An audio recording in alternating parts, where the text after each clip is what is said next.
നമസ്കാരം. News independence തദ്ദേശം 25 സ്ഥാനാർത്ഥിക്കൊപ്പം എന്ന പരിപാടിയിൽ നമുക്കൊപ്പം ഇന്നുള്ളത് തിരുവനന്തപുരം കോർപ്പറേഷനിലെ മണ്ണന്തല വാർഡിലെ BJPയുടെ സ്ഥാനാർത്ഥി, NDAയുടെ സ്ഥാനാർത്ഥി ശ്രീ ചെമ്പഴന്തി ഉദയനാണ്. താങ്കളൊരു കൗൺസിലറായിട്ട് തിരഞ്ഞെടുക്കപ്പെട്ടാൽ ഈ പ്രദേശത്തിന് വേണ്ടി ഏറ്റവും ആദ്യം ചെയ്യുന്ന കാര്യങ്ങൾ എന്തൊക്കെയായിരിക്കും? ഈ പ്രദേശത്തെ ജനങ്ങൾ അനുഭവിക്കുന്ന 25 വർഷക്കാലമായി അനുഭവിക്കുന്നത് ഒരു റോഡും സഞ്ചാരയോഗ്യമല്ല. നിത്യവും ആക്സിഡൻറ്റുകളാണ്. ഒരുപക്ഷെ ഇത്രയും ദുരിതപൂർണമായ ഒരു യാത്ര ചെയ്യാൻ പറ്റാത്ത ദുരിതപൂർണമായിട്ടുള്ളൊരവസ്ഥ തിരുവനന്തപുരം നഗരസഭയിൽ മറ്റ് വാർഡുകളുണ്ടാവില്ല. ഇപ്പോൾ ഞാനും ഒരു കൗൺസിലറായിരുന്നു ചെമ്പഴന്തി വാർഡിലെ, ഇപ്പോൾ നിലവിൽ തന്നെ കൗൺസിലറാണ്. അപ്പോൾ എൻ്റെ വാർഡിൽ നമ്മൾ ചെയ്യാൻ പറ്റാവുന്ന റോഡുകളെല്ലാം സഞ്ചാരയോഗ്യമാണ്. അതേ ഫണ്ട് തന്നെയാണ് മണ്ണന്തല വാർഡിലെ കൗൺസിലർക്ക് കിട്ടിക്കൊണ്ടിരുന്നത്. ഒരു റോഡും ഗതാഗത യോഗ്യമല്ല. ആളുകൾ എടുക്കുന്നില്ല. വാഹനങ്ങളെ വീട്ടിലിട്ടിട്ട് നടന്നൊക്കെയാണ് ഇവിടെ പോകുന്നത്. അതുമാത്രം റോഡിലുണ്ടാകുന്ന വെള്ളക്കെട്ടുകൾ ഓടയില്ല. അപ്പോൾ ജനങ്ങൾ കൂടുതൽ ഇപ്പോൾ ദുരിതം അനുഭവിക്കുന്നത് യാത്രാ സൗകര്യമാണ്. അതിന് ഞാൻ ആദ്യത്തെ പരിഗണന കൊടുക്കും. രണ്ടാമതായി, നമ്മുടെ നഗരസഭ ജനകീയാസൂത്രണ പദ്ധതി പ്രകാരം നടപ്പിലാക്കുന്ന വിവിധ ക്ഷേമ പദ്ധതികളുണ്ട്. ജനങ്ങൾക്ക് അർഹതപ്പെട്ട ജനങ്ങൾക്ക് കിട്ടുന്ന ആനുകൂല്യങ്ങൾ, അർഹതപ്പെട്ടതെന്ന് പറയുമ്പോൾ സാധാരണക്കാരാണ്. ആ സാധാരണക്കാരന് അർഹതപ്പെട്ടത് കിട്ടുന്നില്ല എന്നതാണ് ഇവിടുത്തെ പരാതി. വാർഡ് സഭ കൂടുന്നത് അറിയുന്നില്ല, ആപ്ലിക്കേഷൻ വരുന്നത് അറിയുന്നില്ല. അർഹതപ്പെട്ടത് കിട്ടാതെ വരുന്നത് അതൊരു ജനപ്രതിനിധിയെ സംബന്ധിച്ചിടത്തോളം അത് കഴിവില്ലായ്മ എന്ന് തന്നെ നമുക്ക് പറയേണ്ടി വരും. കാരണം എൻ്റെ വാർഡിൽ, നഗരസഭയിൽ ഏറ്റവും കൂടുതൽ വ്യക്തിഗത ആനുകൂല്യം കൊടുത്ത വാർഡുകളിൽ ഒന്നാണ് എൻ്റെ വാർഡ്. അപ്പോൾ അത്തരത്തിലുള്ള ക്ഷേമ പദ്ധതികൾ നടപ്പിലാക്കേണ്ട ജനപ്രതിനിധികൾ അത് ബോധപൂർവം ഇവിടെ കാലാകാലങ്ങളായി വരുന്ന ജനപ്രതിനിധികൾ, LDFൻ്റെയും UDFൻ്റെയും ജനപ്രതിനിധികൾ ചെയ്തിട്ടുണ്ട് എന്നാണ് ഇവിടുത്തെ ജനങ്ങൾ പറഞ്ഞത്. അപ്പോൾ ഓരോ ദുരിതപൂർണമായി കഴിയുന്ന ജനങ്ങളവിടെ ചെല്ലുമ്പോൾ നിങ്ങൾക്ക് ആനുകൂല്യങ്ങൾ കിട്ടിയിട്ടുണ്ടോ എന്ന് ചോദിക്കുമ്പോൾ ഞങ്ങൾക്ക് ഇന്നേ വരെ ഒന്നും കിട്ടിയിട്ടില്ല. നിങ്ങൾ വാർഡ് സഭകളിൽ പങ്കെടുത്തിട്ടുണ്ടോ? ഞങ്ങളത് അറിയുന്നില്ല, ഞങ്ങൾക്കൊന്നും കിട്ടുന്നില്ല എന്നുള്ളതാണ്. അപ്പോൾ അതിനൊരു പരിഹാരം കാണുക എന്നുള്ളതാണ്. മൂന്നാമതായി, നമ്മളിവിടെ നോക്കുമ്പോൾ ഇവിടുത്തെ അംഗൻവാടി രാജ്യത്തിൻ്റെ പൗരന്മാരെ വാർത്തെടുക്കുന്ന ഏറ്റവും വലിയ സുരക്ഷിതമായ സ്ഥലവും അതേപോലെ തന്നെ നല്ല രീതിയിൽ വളർന്നു വരാനുള്ള സാഹചര്യങ്ങൾ സൃഷ്ടിക്കുക എന്നതാണ് അംഗൻവാടികൾ. പക്ഷേ ഈ വാർഡിൽ എവിടെയും ഞാൻ പോകുമ്പോൾ അംഗൻവാടിക്ക് സ്വന്തമായി കെട്ടിടങ്ങളില്ല. തൊഴുത്ത് പോലെയുള്ള സ്ഥലങ്ങളിലും വൃത്തിഹീനമായിട്ടുള്ള സ്ഥലങ്ങളിലുമാണ് വാടക കെട്ടിടങ്ങളിൽ അംഗൻവാടികൾ പ്രവർത്തിക്കുന്നത്. നഗരസഭയിൽ തന്നെ സ്വന്തമായി തന്നെ ഭൂമി വാങ്ങി അംഗൻവാടി എന്നുള്ളതല്ല, ഹൈടെക് അംഗൻവാടി എന്നാണ്. ഹൈടെക് സംവിധാനത്തിലാണ് നമ്മുടെ രാജ്യത്തെ അംഗൻവാടികൾ പ്രവർത്തിക്കുന്നത്. നഗരസഭയിൽ എൻ്റെ വാർഡിൽ അങ്ങനെ നിരവധി അംഗൻവാടികൾ ചെയ്തിട്ടുണ്ട്. അപ്പോൾ അംഗൻവാടികൾ പിന്നെ നിരവധിയാണ്. പിന്നെ ആരോഗ്യമേഖല, ഇപ്പോൾ നമ്മൾ MC റോഡ് തിരുവനന്തപുരം നഗരസഭയിലേക്ക് കടക്കുമ്പോൾ MC റോഡിൻ്റെ നിന്നും കടക്കുമ്പോൾ അത് പ്രവേശന കവാടമാണ് മണ്ണന്തലയും തുടങ്ങുകയാണ്, തിരുവനന്തപുരം കയറുകയാണ്. അപ്പോൾ ഇവിടെ നമ്മൾ MC റോഡിലൂടെ കടന്നു വരുമ്പോൾ വെമ്പായം, വട്ടപ്പാറ ഇങ്ങനെ കടന്ന് നമ്മൾ വരുമ്പോൾ അതേപോലുള്ള ഒരു പഞ്ചായത്ത് ഏരിയയിൽ കൂടെയാണ് കടന്നു വരുന്നത് എന്നാണ് നമുക്ക് ജനങ്ങൾക്ക് തോന്നുന്ന രീതിയിലാണ് ഇവിടെ വികസനത്തിൻ്റെ കാര്യത്തിൽ, നഗരവൽക്കരണത്തിൻ്റെ കാര്യത്തിൽ.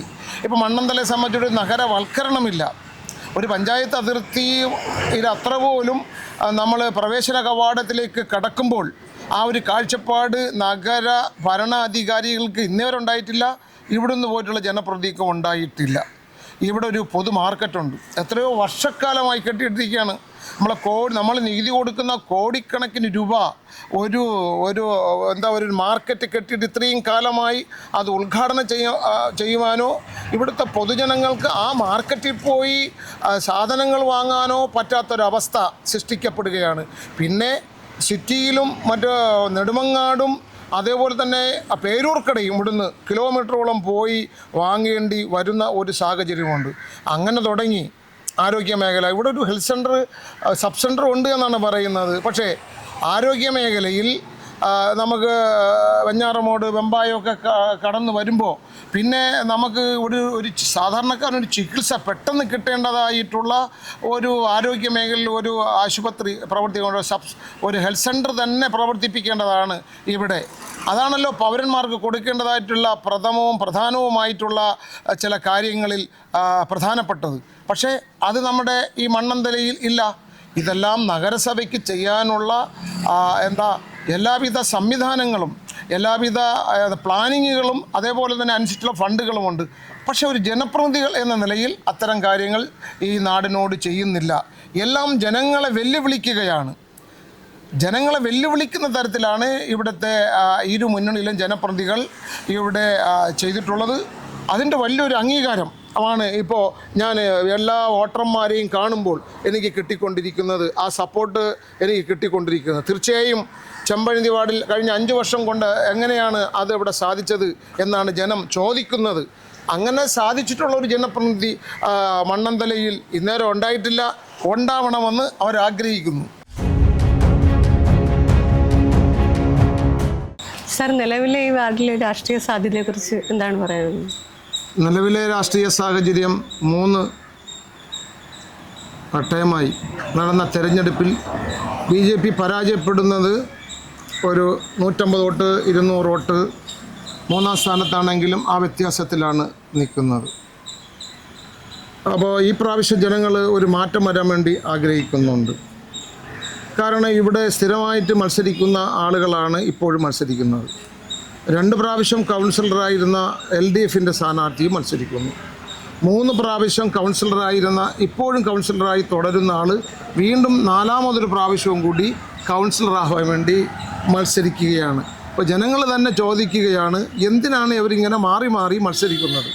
കാരണം മാറി മാറി മത്സരിച്ചിട്ട് നഗരസഭയുടെ റെക്കോർഡുകൾ എടുത്ത് നോക്കിയാൽ ഏറ്റവും ഫണ്ട് വിനിയോഗം കുറവുള്ളൊരു വാർഡ് മണ്ണന്തല വാർഡാണ്.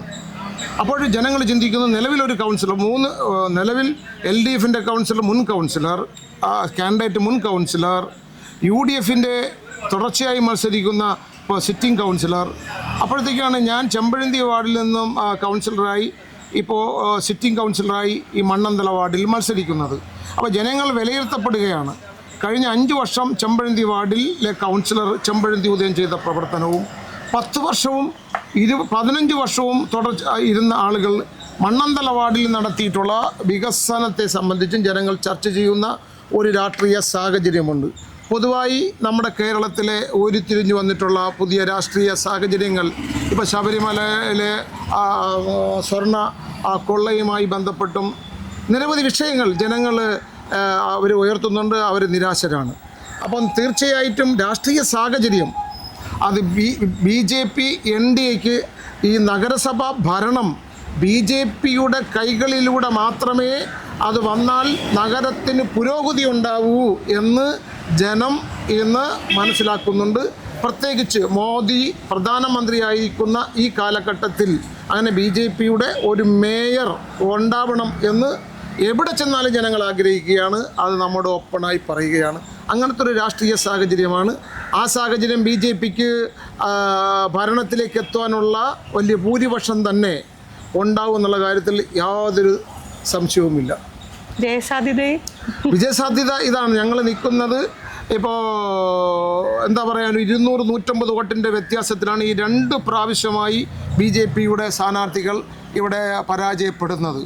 അപ്പോൾ വികസനത്തിൻ്റെ കാര്യം പറഞ്ഞാണ് ഞങ്ങൾ വോട്ട് പിടിക്കുന്നത്. ഞാൻ നിലവിലെ കൗൺസിലറാണ്, നിലവിലെ UDFിൻ്റെ കൗൺസിലറാണ് ഇവിടെ മത്സരിക്കുന്നത്. മുൻപുണ്ടായിരുന്ന ഒരു കൗൺസിലറുമാണ് മത്സരം. ജനങ്ങൾ ഇത് വിധി എഴുതുന്നുണ്ട്, മനസ്സിലാക്കുന്നുണ്ട്. ഇതിന് ഇവിടെ വികസന തകർച്ചയുണ്ടാക്കിയവർക്ക് ജനങ്ങൾ അത് എതിരായി എനിക്കനുകൂലമായി വോട്ട് വരും എന്ന് തന്നെയാണ് എൻ്റെ പ്രതീക്ഷ.